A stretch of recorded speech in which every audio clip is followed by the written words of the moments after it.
이신 예수님 오셔서 좌정하사 다스리소서.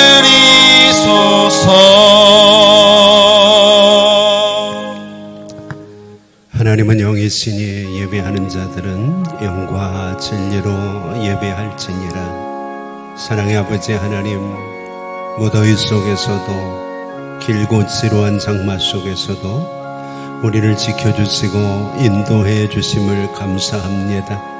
오늘 우리의 주변의 전염병으로 인하여 우리가 함께 모이지 못하고 오랜 날 동안 기도하며 하나님의 은혜를 사모하며 하나님께 예배하고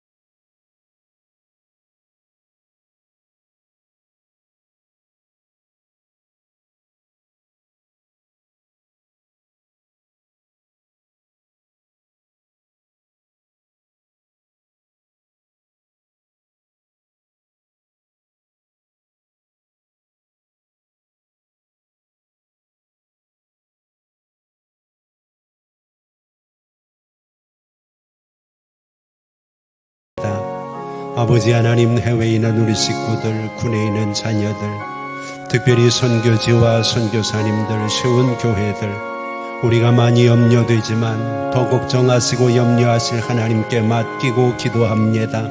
하나님께서 평안함으로 이 어려운 풍랑들을 이겨나갈 수 있도록 인도하여 주시옵소서. 병중에 있는 형제들, 특별히 수술을 앞두고 있고 또 수술 후에 회복되기를 원하는 성도들이 있습니다. 우리 하나님 꼭 만져주시고 함께하여 주시고 회복시켜 주셔서 건강한 모습으로 하나님의 사역을 감당하도록 우리 하나님 역사하여 주시옵소서.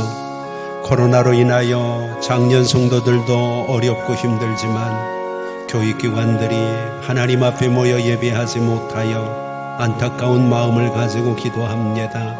하나님께서 우리의 다음 세대들을 축복해 주시고 하나님의 은혜 가운데 그들의 믿음이 하나님의 은혜 속에 아름답게 성장할 수 있도록 하나님께서 은혜와 은총을 더하여 주시옵소서. 오늘도 하나님을 향하여 마음의 문을 열고 간절히 기도하며 예배하는 성도들을 하나님께서 받아주시고 은혜와 은총과 평강으로 인도하여 주시옵소서. 나라와 민족과 세계 열방들을 품고 기도하는 성도들에게 하나님께서 강건함으로 역사하여 주시기를 간절히 소망하오며 예수님의 이름으로 기도하옵나이다. 아멘.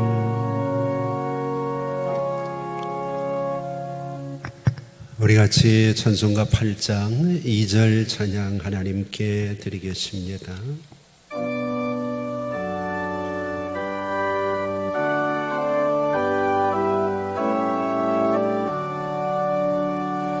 거룩 거룩 거룩 주의 보좌 앞에 모든 성도 멸류관을 벗어드리네.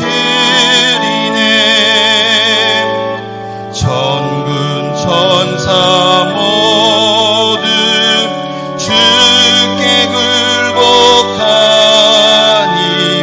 성원이 위에 계신 주로다.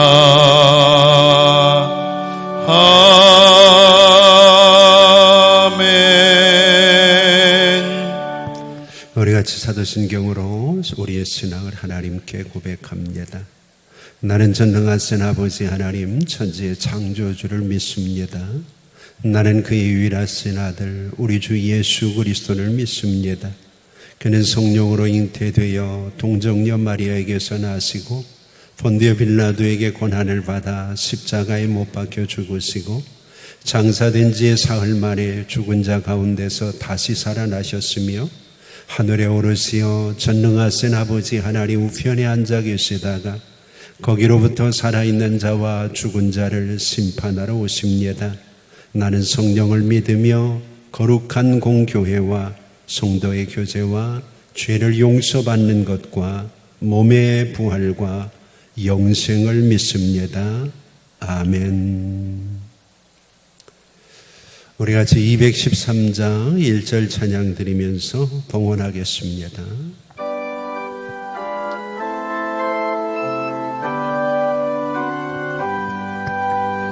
나의 생명 드리니 주여 받아주셔서 세상 살아갈 동안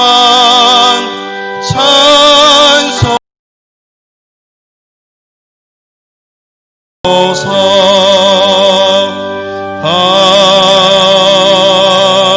아멘.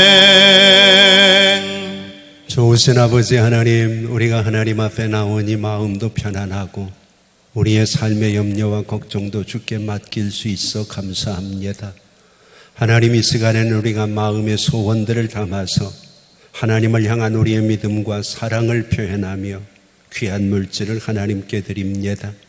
하나님께 드리는 정성들을 하나님 꼭 기억하여 주시고 온라인 오프라인 막론하고 하나님 향하여 마음을 열고 헌신하고 귀한 것을 드리는 성도들, 모든 성도들의 마음과 정성을 하나님께서 꼭 받아 주시옵소서.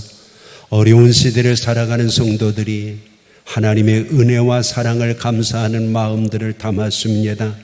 물질이 있는 곳에 내 마음이 있다고 하신 하나님, 우리가 하나님보다 더 사랑하는 것들이 없도록 늘 하나님이 우리의 믿음을 하나님의 은혜 가운데 품어주시고 오늘까지 성장시켜 주심을 감사합니다. 이 시간에 하나님께 11조를 드리며 우리의 사업장과 일터를 하나님께 맡기고 우리의 가정을 하나님이 주관하여 주시기를 소망하는 마음들을 모읍니다. 하나님, 11조를 드리는 성도들의 일터와 가정이 복을 받게 하시고 그래서 주 안에서 형통하고 복됨으로 인하여 하나님께 영광을 돌리는 하나님의 선한 부자들이 되게 하여 주시옵소서. 몸도 건강하게 하시고 마음도 평안하게 하시고 아울러 믿음도 좋아지게 하시되 물질도 넉넉하도록 역사하여 주시옵소서. 하나님께 이 모양 저 모양 감사하는 마음들을 드립니다. 하나님, 이 속에 담겨있는 성도들의 믿음들을 보시고 내 믿음이 크다고 그래서 주님께서 소원대로 이루실 것이라 말씀하시는 하나님의 역사를 삶의 현장에서 경험할 수 있도록 우리 하나님 꼭 인도하여 주시옵시고 감사하는 마음들 하나님께서 그들의 마음속에 하나님의 은혜와 축복으로 꼭 연결될 수 있는 큰 믿음으로 우리 하나님 역사하여 주시옵소서. 목적을 가지고 하나님 앞에 헌신합니다. 선교하고 구제하고 어려운 학생들을 도우며 하나님의 역사를 위해 쓰는 성도들, 하나님께서 그 마음들 꼭 연락하여 주시옵소서. 주일은금을 드리며 목장 예배를 통해 헌신하며 성미를 드리며 어려운 형제들을 위해 일용할 양식을 모으는 성도들도 하나님께서 그 마음 그 형편 꼭 기억하여 주시고 갚아주시고 채워주시고 넘치도록 부어주시옵소서. 아버지 하나님, 오늘 예배를 위해 쓰고 수고하는 성도들 하나님께서 일일이 기억하여 주시고 지난 한 주간도 하나님 앞에 하나님의 교회를 위해 이 땅을 위해 기도하며 하나님 앞에 경건하게 껴있던 성도들의 기도를 꼭 하나님이 연락하여 주시옵소서. 찬양을 통해 악기를 통해 영상을 통해 헌신하는 성도들의 정성이 모아져 아름다운 예배가 드려집니다. 하나님께서 이들 모두의 수고를 은밀한 가운데 보시고 하나님이 갚아 주시옵소서. 하나님, 오늘도 우리 모두와 함께 하실 줄 믿고 감사하오며 예수님의 이름으로 축복하며 기도하옵나이다. 아멘.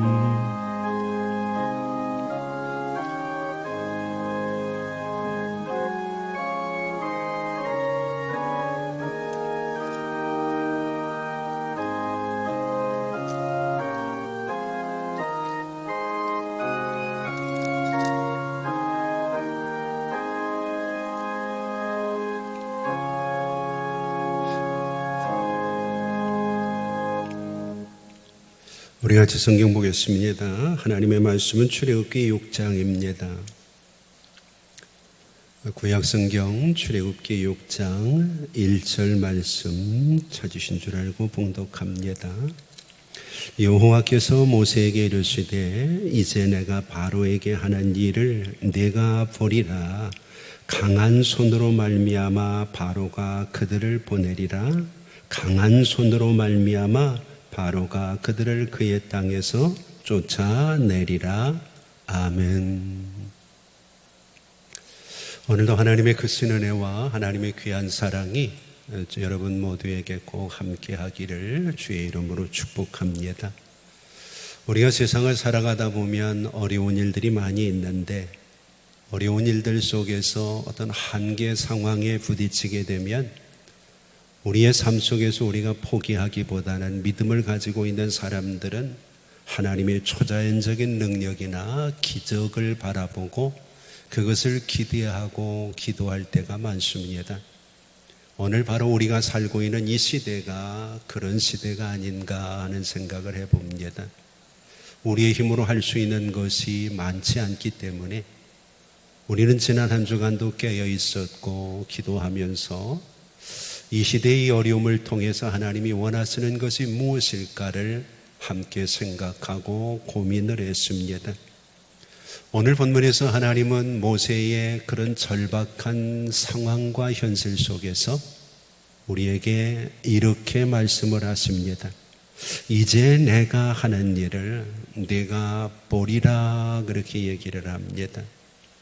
이 말 속에는 하나님은 이제까지 일하셨는데 다만 내가 보지 못하고 있었다고 하는 의미가 들어있고 하나님이 뒷짐지고 있는 것 아니고 우리가 열심히 일을 할 때도 하나님은 여전히 일하고 계셨다는 것을 우리에게 말씀해 주고 계십니다. 오늘 우리가 어려운 일을 많이 경험하게 되면 하나님 왜 침묵을 하십니까? 하나님 도대체 어디 계시는 겁니까? 하나님이 어려움을 통해서 왜 우리를 버려두십니까? 이런 고백, 이런 절박한 외침을 하나님께 드리지 않겠습니까? 오늘 본문의 모세도 자기 딴에는 애를 썼습니다. 자기 딴에는 수고를 했고 자기가 할 수 있는 모든 일을 다 한 것 같습니다. 그런데 아무것도 해결되는 게 없거든요. 그래서 모세가 하나님 앞에 도대체 어찌해서 하나님의 백성이라고 하는 이들이 이렇게 학대를 당하고 하나님께서 그 학대당하는 사람을 위해서 이렇게 무기력하고 아무것도 할 수 없는 나를 부르셨습니까? 하나님 앞에 호소하며 기도할 때 오늘 6장 1절의 말씀을 하나님이 모세에게 주시는 거죠. 이제 내가 일할 테니까 너는 내가 어떻게 일하는지를 내가 볼 수 있을 것이라고 말입니다. 우리가 무엇인가를 본다고 하는 것과 보지 못한다고 하는 것은 엄청난 차이가 있습니다. 예수님께서 세상에 계실 때에도 십자가에 대한 사건들을 말씀을 하셨거든요. 그때마다 예수님께 성경을 보면 하시는 일이 있습니다. 소경의 눈을 뜨게 하시는 겁니다. 반복해서 주님은 십자가에 죽으시고 부활하실 것을 예언하실 때마다 성경은 소경을 만나서 눈을 뜨게 하시는 일을 하고 있는 것들을 우리에게 설명을 해주고 있습니다. 그러면서 주님이 우리에게 주시는 메시지는 눈을 뜨고 있지만 하나님의 일을 보지 못하는 안타까움을 우리에게 가르쳐 주시고 표현해 주고 계시는 것 아닌가요? 그래서 예수님께서는 소경을 고치시면서 이는 눈을 감았으니까 못 본다고 하는데 주변에 있는 바리새인들을 향해서는 너희는 어찌 눈을 뜨고 있다고 하면서 보지 못하느냐고 영적인 소경임을 책망하고 있는 모습을 우리가 바라보게 됩니다. 오늘 우리가 신앙생활을 하면서 때로는 답답하고 때로는 어려울 때가 많습니다.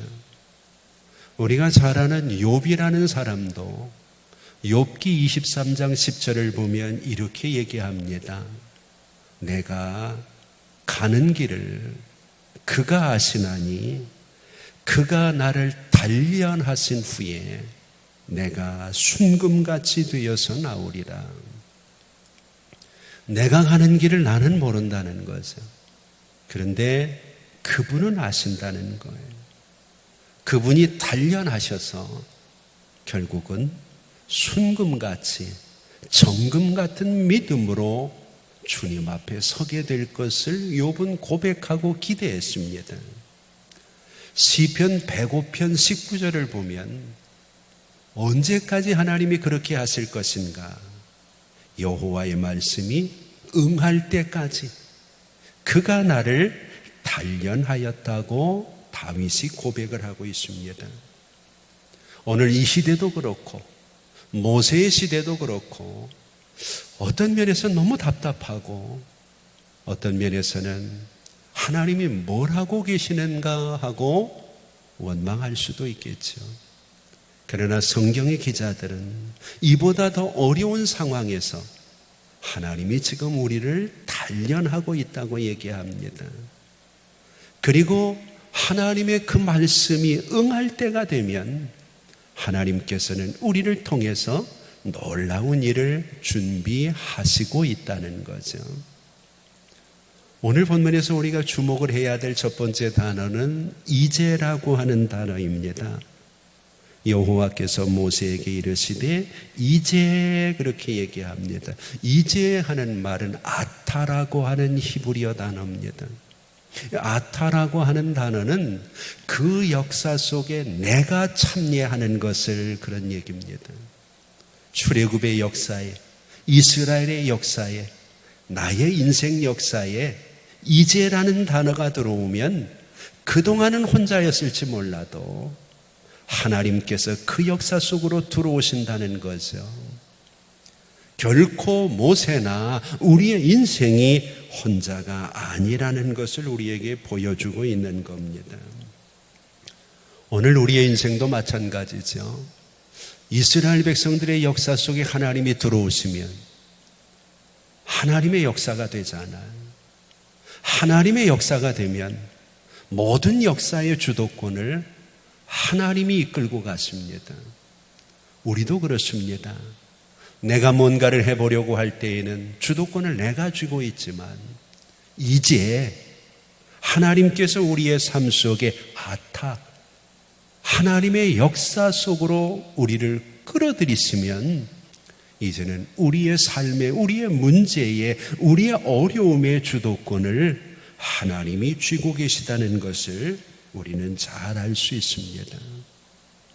오늘 여러분, 하나님의 이제가 우리의 인생 역사 속에 속히 이루어지기를 소망합니다. 하나님이 이제 우리의 역사로 들어오실 때에는 오늘 본문의 두 번째로 주목해야 될 단어가 강한 손이라는 겁니다. 하나님이 본문에서 반복해서 일하고 있잖아요. 강한 손이라고. 하나님이 그냥 들어오시는 것이 아니라 이제까지는 애굽의 왕이었던 바로의 손이 가장 강했습니다. 그래서 바로의 손아귀에서 벗어날 수가 없었죠. 모세가 그것을 너무 잘 알고 있고 이스라엘 백성들이 그것을 너무 느끼고 있고 깨닫고 있는 거죠. 그래서 하나님이 그들에게 오늘 1절에 보면 의도적으로 반복해서 이제는 내가 강한 손으로 하나님께서 강한 손을 우리에게 말씀해 주고 계십니다. 이 말을 바꾸면 이 땅에 우리가 가장 강력하다고 생각하는 것보다 실제 하나님의 능력은 더 강력하고 크다는 것을 우리에게 보여주고 계시면서 하나님의 때를 위해서 하나님이 인내하고 계셨다는 것을 우리에게 구체적으로 말씀을 해 볼 수 있는 거죠. 오늘 그 하나님의 강한 손이 6절부터 8절까지에 보면 구체적으로 하나님께서 나타냈습니다. 우리가 영어 성경을 보면 6절부터 8절 사이 I will이라고 하는 내가 할 것이라고 하는 말을 하나님은 7번 강조를 하십니다. 계속해서 하나님이 강조하시는 게 뭔가요? 너희를 내가 빼내며 너희를 내가 건지며 너희를 내가 속량하며 너희를 나의 백성으로 내가 삼고 너희가 나를 알 수 있도록 하나님께서 너를 인도해 주실 것이라. I will. 하나님이 계속해서 내가 할 것이라고 뭘로? 강한 나의 손으로. 실질적으로 하나님은 이제 6장부터 그 강한 손을 가지시고 구체적으로 역사하시는 것을 바라보게 되죠. 그러면 우리는 그런 생각을 할 수 있습니다. 어려움을 당하기 전에 하나님이 미리 우리를 빼주시고 어려움에서 우리를 건져주시면 오늘 본문에 나와 있는 것처럼 하나님이 큰 수고를 하지 않아도 되지 않겠는가 하는 생각을 말이에요. 그냥 이렇게 한번 생각을 해보세요. 만약에 하나님께서 모세를 통해서 바로에게 하나님의 백성을 하나님 앞에 예배드릴 수 있도록 빼줘라 그렇게 얘기를 했을 때 바로가 그러라고 그게 그렇게 어려운 일이냐고 그동안 고생했으니까 이제 너희 자유롭게 하나님의 백성으로 하나님께 예배드리라고 했다면 어려움은 없었겠죠. 수고는 없었을 거예요. 그러면 이스라엘 백성들은 어떤 생각을 했을까요? 아마 모르기는 해도 이런 생각 안 했겠어요? 바로가 괜찮은 사람이네. 우리가 바로에 대해 잘못 생각한 것 같구만. 혹은 모세가 참 대단한 사람이네. 400년 동안이나 우리를 어렵게 했던 바로에게 한마디 말을 전하니까 바로가 그렇게 순순히 모세의 말을 들을 수가 있었으니까 모세를 얼마나 대단한 사람으로 보겠습니까? 그러면 결국 출애굽의 역사 속에서 하나님은 사라져버리고 바로와 모세 혹은 어떤 특정한 사람이 그 자리를 대신하지 않겠나요? 이것을 우리에게 구체적으로 설명해 주는 성경이 요한복음 11장입니다. 여러분들이 잘 아시는 것처럼 베단이라고 하는 마을에 나사로, 마르다, 마리아 이렇게 세 남매가 살았습니다. 주님께서는 얼마나 그들을 사랑하셨는지 모르죠. 근데 어느 날 나사로가 병이 들어 죽게 되었어요. 그래서 그 누이들이 사람을 예수님이 계신 곳으로 보내서 주께서 사랑하시는 자가 병들어 죽게 됐으니까 빨리 와서 좀 고쳐달라고 이야기를 합니다. 그랬더니 예수님께서 그 죽을 병 아니다. 그러면서 고통당하는 나사로를 버려두고 예수님이 그냥 볼일을 보시는 거예요. 안 죽었으면 좋은데 문제는 나사로가 죽어버렸거든. 일이 커졌습니다. 근데 나사로가 죽었다는 이야기를 듣고 예수님께서 이제 가자 그렇게 얘기를 합니다. 그랬더니 성질 급한 도마가 우리도 예수님을 따라서 같이 다 죽으러 가자. 절망적인 상황을 얘기합니다.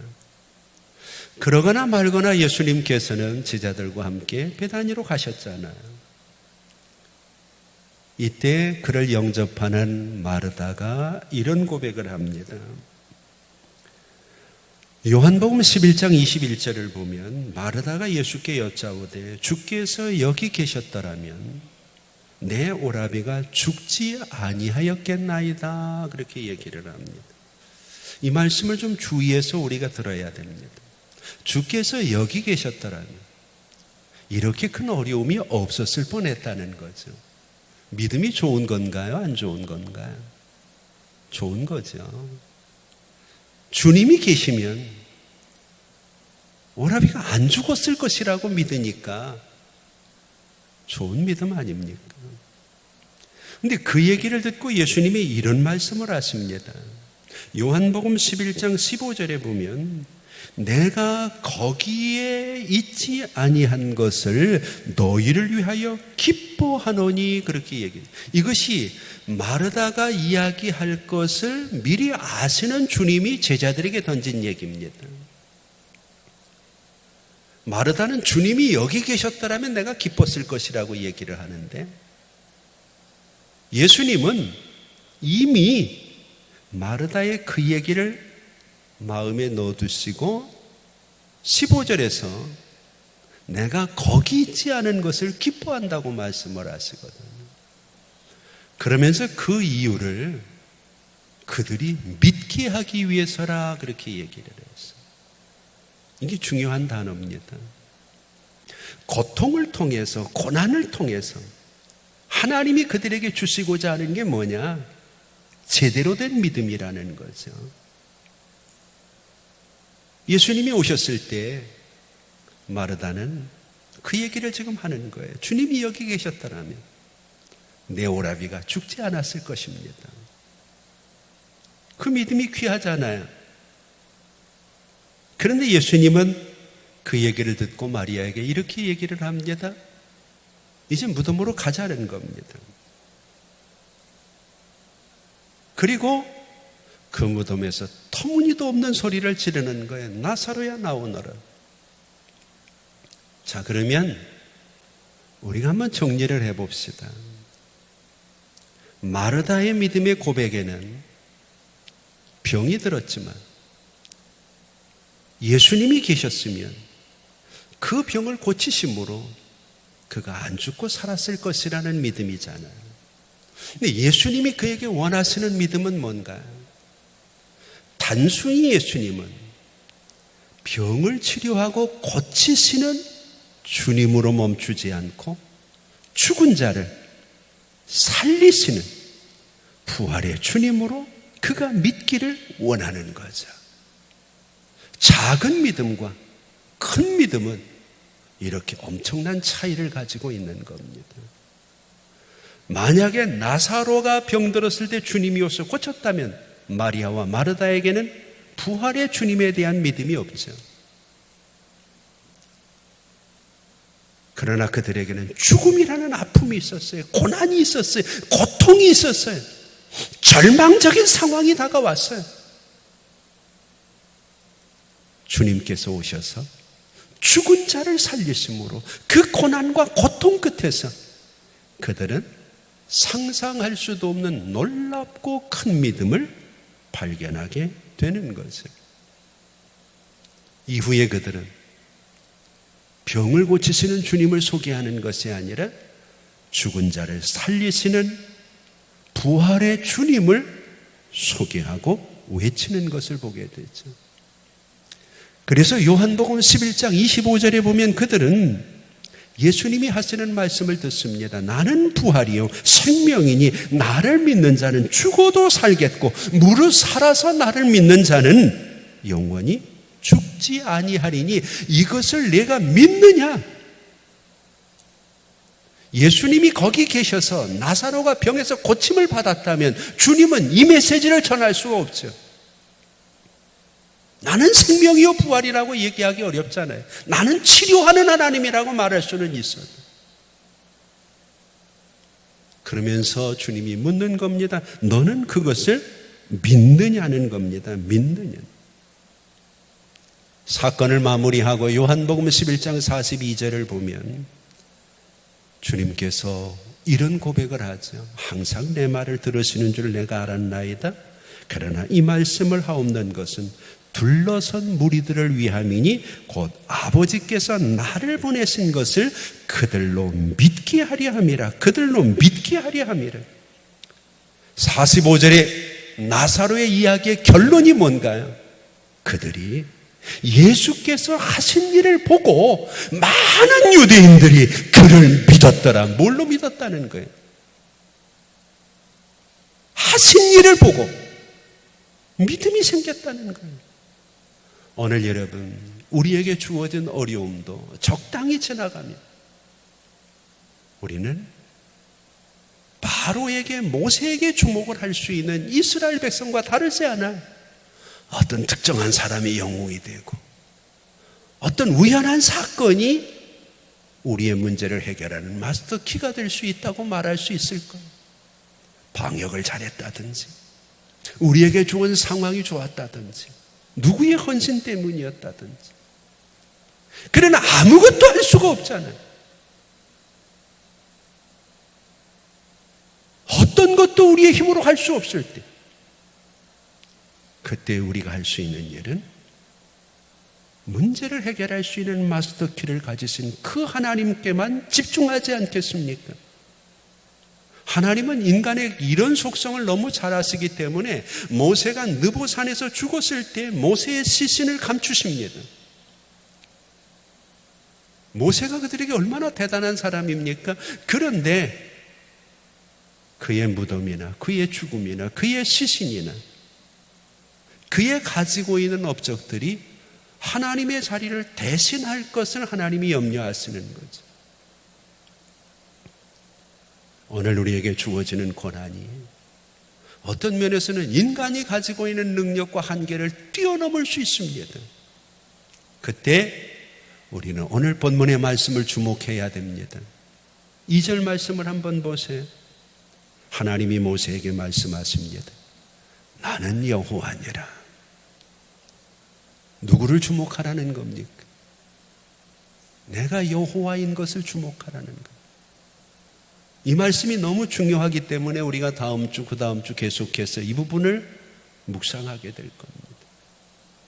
히브리서 12장 2절은 우리가 세상 것들 때문에 돌아보고 세상 것들 때문에 뒤돌아보고 좌절하지 말고 믿음의 주요 온전케 하시는 주님을 바라보라고 얘기합니다. 어쩌면 고난이라고 하는 것은 하나님을 바라볼 수 있는 우리의 초점을 분명하게 해주는 작업일 겁니다. 여기 기웃거려도 안 되고 저기 기대를 해도 안 되고 이제는 세상 줄이 다 끊어지게 되니까 이스라엘 백성들이 누구만 바라봅니까? 하나님만 바라보는 거죠. 모든 초점을 하나님께 집중시키고 있는 거죠.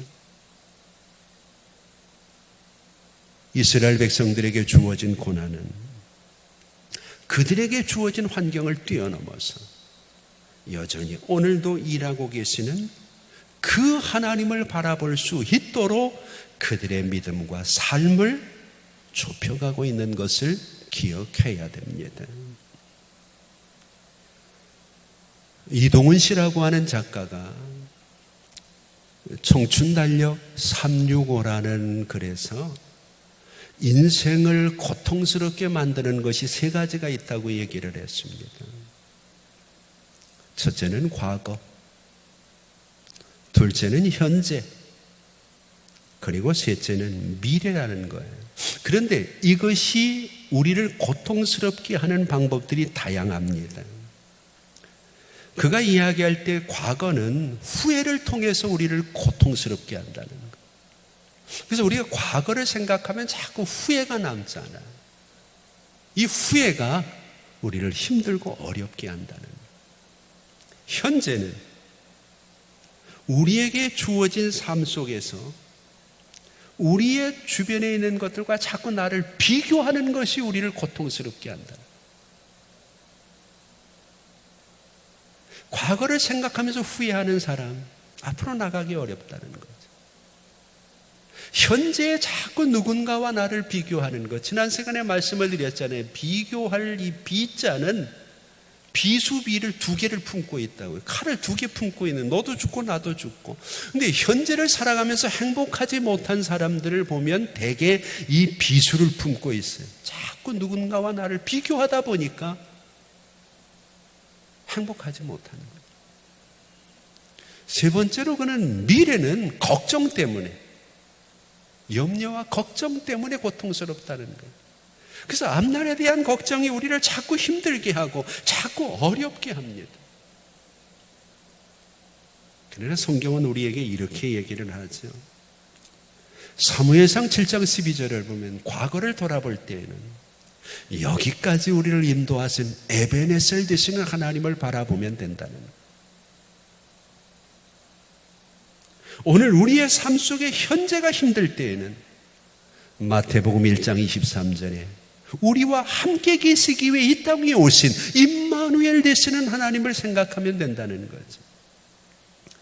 우리의 미래를 걱정하고 미래가 힘들 때에는 창세기 22장 14절에 있는 것처럼 우리의 미래를 모두 예비하시고 준비하시고 오늘도 우리를 기다리고 계시는 여호와 이레의 하나님, 그분을 생각하면 힘이 나고 용기가 생긴다는 거죠.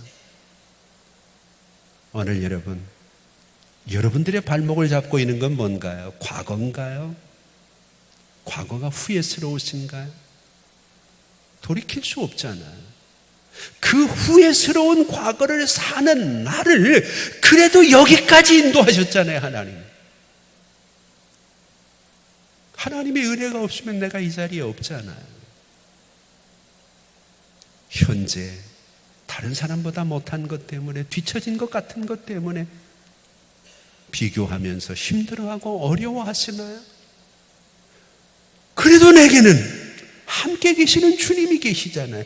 떠나가시지 않는 주님. 오늘도 내가 볼품없는 것 같아도 내 인생 속에서 자신의 역사를 써가시는 그 주님이 오늘도 나와 함께 계시잖아요. 하나님이 함께 계시는 사람보다 더 행복한 사람이 어디 있나요?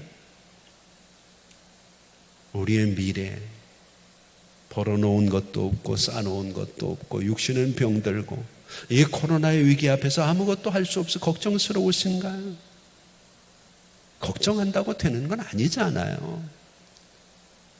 오늘 우리를 위해 모든 것을 준비해 놓으시고 지금도 아브라함을 바라보시며 기대하시고 기다리셨던 그 하나님처럼 우리의 미래를 준비하고 기다리시는 여호와 이레의 하나님을 믿고 다시 한번 힘을 낼 수 있는 우리가 되기를 원합니다. 우리 하나님은 과거에도 일하십니다. 현재에도 일하십니다. 미래에도 일하십니다. 다만 그것을 내가 보지 못하고 있기 때문이에요. 내가 보지 못하기 때문에 오늘도 염려하고 걱정하고 근심하고 있는 것은, 우리가 성경을 보면은요, 하나님은 자신에 대해서 우리에게 표현하는 부분이 참 많습니다. 요한복음 1장에 보면 나다나엘을 향해서 주님이 이런 말씀을 하십니다. 내가 무화과나무 그늘 아래 있다는 것을 보고 내가 놀라느냐? 내가 믿느냐? 나를 다윗의 자손 예수라고 고백하느냐? 그러나 믿으면 이보다 더 큰 일을 내가 볼 수 있을 것이라고 말입니다. 중요한 것은 믿음의 눈을 갖는 것. 과거든 현재든 미래든 믿음의 눈을 가지고 있는 사람이 하나님이 하시는 일을 볼 수 있는 거예요. 그래서 믿음은 바라는 것들의 실상이고 보지 못한 것들의 증거라고 히브리서 11장은 우리에게 분명히 말하잖아요. 자, 오늘 본문으로 다시 돌아가 볼까요? 과거에 하나님이 어떻게 일하셨나요? 출애굽기 3장 7절을 보면 여호와께서 이르시되 내가 애굽에 있는 내 백성의 고통을 분명히 보고 그들이 그들의 감독자로 말미암아 부르짖음을 듣고 그 근심을 알았다, 그렇게 얘기를 합니다. 과거의 하나님은 그들이 고통 속에서 부르짖을 때 보고 듣고 알고 있었다는 거예요. 보는 일을 했고 듣는 일을 했고 아는 일을 했다는 거예요. 오늘 여러분, 어떤 일이 벌어지게 되면 그 사건의 실상을 보고 그것을 알고 그것을 듣고 그것에 대해서 뭔가를 확인하는 작업이 필요하잖아요.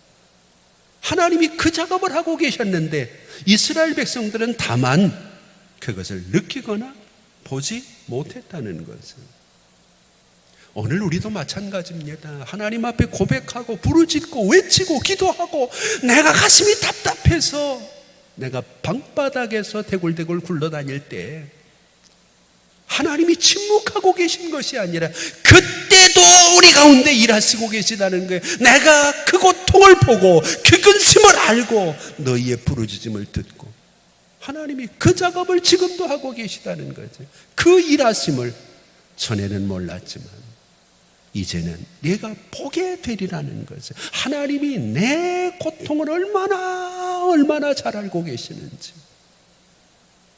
현재는 어떤가요? 6장 1절을 다시 한번 볼까요? 강한 손으로 말미암아 바로가 그들을 보내리라. 강한 손으로 말미암아 바로가 그들을 그 땅에서 쫓아내리라, 그렇게 얘기를 하고 있어요.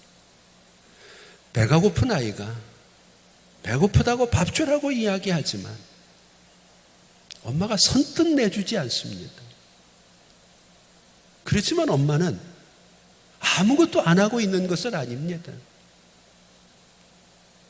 아이에게 가장 필요하고 적당한 것을 준비하고 있는 거죠. 준비가 다 되면 엄마는 아이가 원하는 것, 아이에게 필요한 것을 분명하게 줄 겁니다. 이스라엘 백성들이 여리고성을 돕니다. 아무것도 되어지는 게 없잖아요. 여러분, 아무 일도 일어나지 않았나요? 그들은 일하지 않았어요. 그런데 여리고성이 무너지도록 하나님은 일하고 계시잖아요.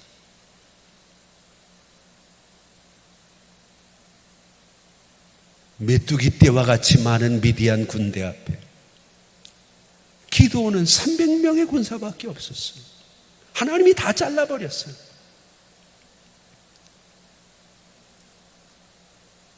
어떻게 이겼나요? 어떻게 승리할 수 있었나요? 하나님의 일하심 때문 아닌가요? 오늘 지금 우리의 상황이 어렵고 우리가 마치 여리고성을 도는 사람들처럼 믿음 하나 부여잡고 누가 뭐라고 해도 하나님의 성전에 나와 기도하고 하나님께 예배하고 우리가 아무것도 안 하는 것 같아도 하나님은 지금도 일하고 계시다는 것을 우리에게 분명하게 보여주십니다. 그래서 주님은 이제 강한 손으로 하나님의 역사를 이루어가고 계시는 것을 보여주고 있는 것. 미래는 어떤가요? 우리가 고린도후서 1장 10절을 보면 바울이 굉장히 어려웠거든요. 죽을까도 생각을 했던, 아주 끔찍하게 힘들었던 상황이거든요. 그때 바울이 이런 고백을 합니다. 그가 이 큰 사망에서 우리를 건지셨고 또 건지실 것이며 이후에도 건지시기를 그에게 소망하노라 그랬어요.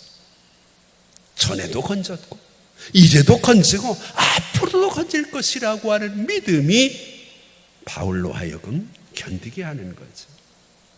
요한계시록 4장 8절을 보면 하나님의 나라에 대한 찬양을 하면서 곧 전능하신 이여 전에도 계셨고 이제도 계시고 장차 오실 분이라고 얘기해요.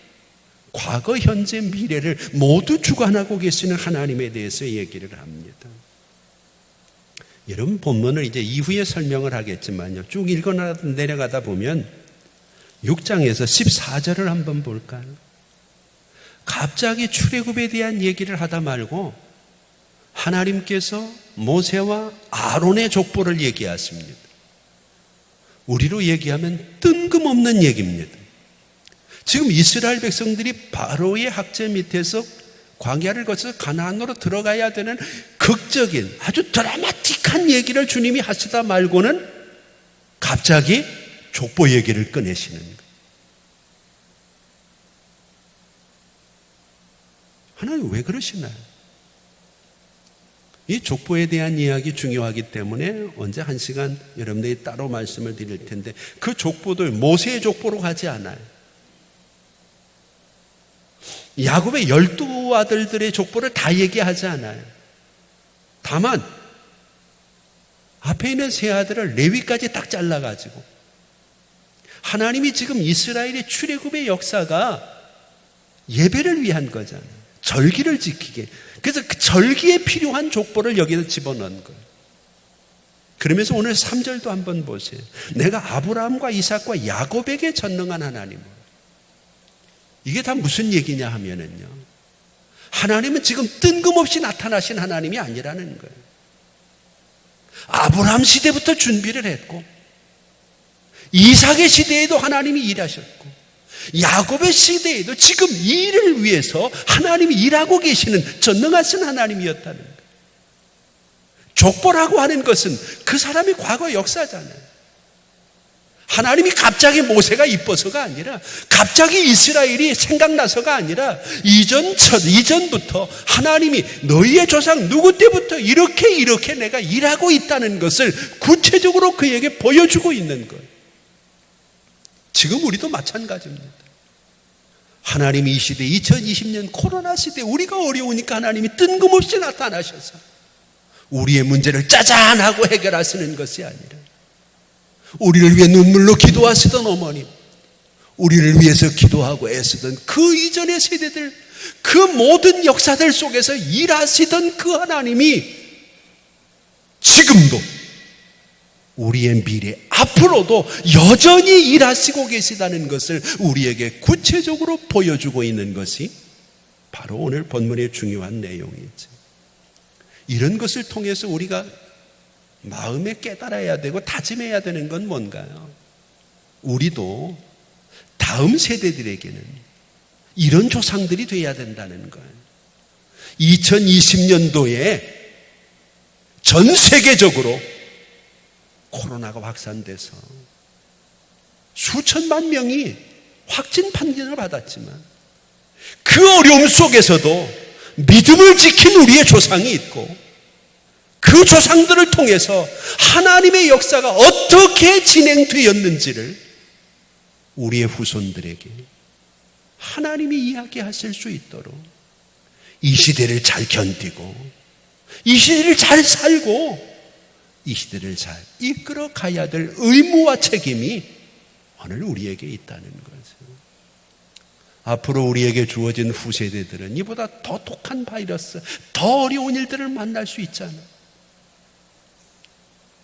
그때에 그들이 절망하지 않도록, 우리가 얼마나 힘들었는지, 우리가 얼마나 그 고난을 위해 기도하고 몸부림을 쳤는지, 그 속에서 믿음 지키는 일이 얼마나 어려웠는데도 그 시대를 살아가는 암흑의 조상은 믿음 버리지 않고 하나님 앞에서 이렇게 어려움들을 이겨내므로 그들을 통해 일하신 하나님이 지금 우리를 통해서도 일하고 계시다는 것을 우리의 후손들이 얘기할 수 있다면, 오늘 우리는 적어도 이 시대의 우리의 믿음을 잘 지키고 살아간 사람들의 모습이 아니겠느냐는 거죠.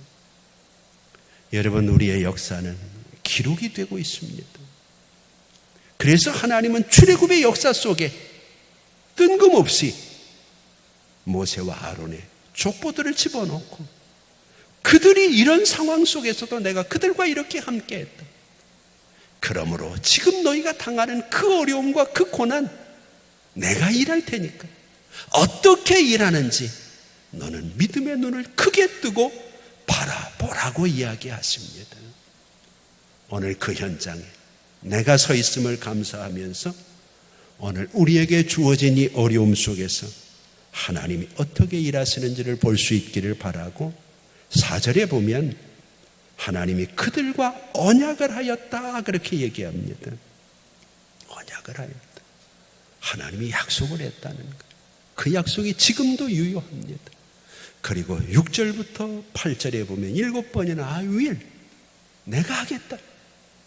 하나님이 하시겠다는 거예요. 그걸 좀 보라는 거예요. 너희를 어떻게 빼내는지, 너희를 어떻게 구원하는지, 너희를 어떻게 치료하고, 너희를 어떻게 가나안 땅으로 인도하는지 내가 하는 거야. 너는 보는 것이고 내가 하겠다.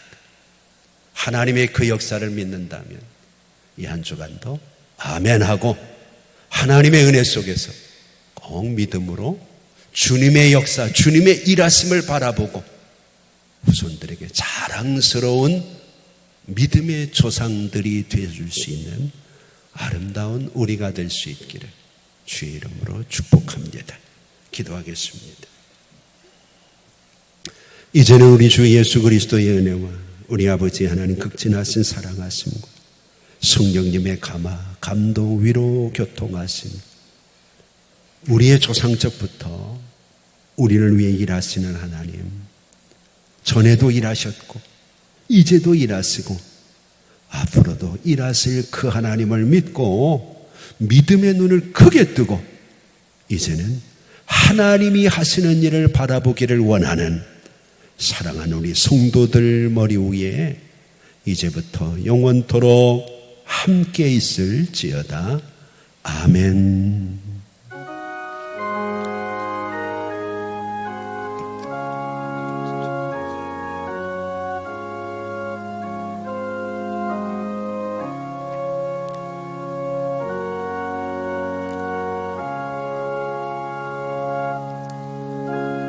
오늘도 하나님의 은혜 가운데서 하나님이 하시는 일 속에 내가 있기를 원하고 하나님은 지금도 침묵하시지 않습니다.